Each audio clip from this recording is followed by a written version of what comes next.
Hello hi everyone. ఈరోజు కథ పేరు ఇంటి వెలువ. రాహుల్ స్నేహ కొత్తగా పెళ్ళైన జంట. ఇద్దరికీ మంచి ఉద్యోగాలు, మంచి జీతాలు.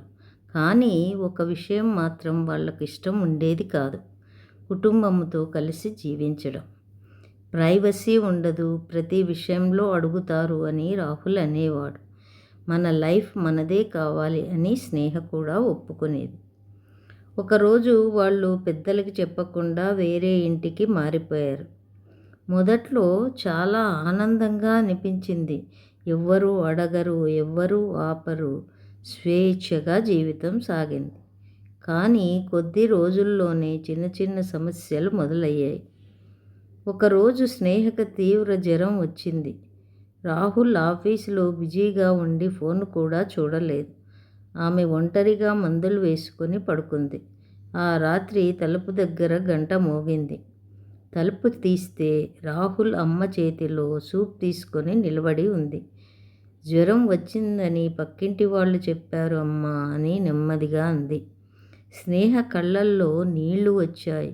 తాను దూరం పెట్టిన వాళ్ళే తన కోసం ఆందోళన పడుతున్నారు. కొన్ని రోజుల తర్వాత రాహుల్కి ఉద్యోగంలో పెద్ద సమస్య వచ్చింది.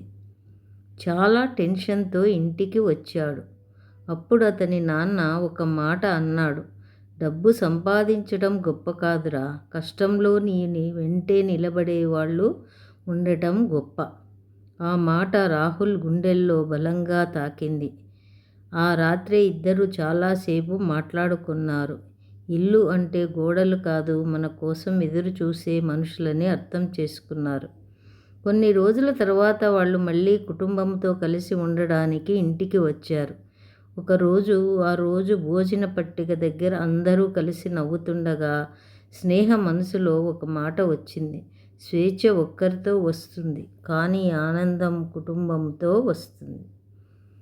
Thank you. కథ నచ్చితే లైక్ చేయండి.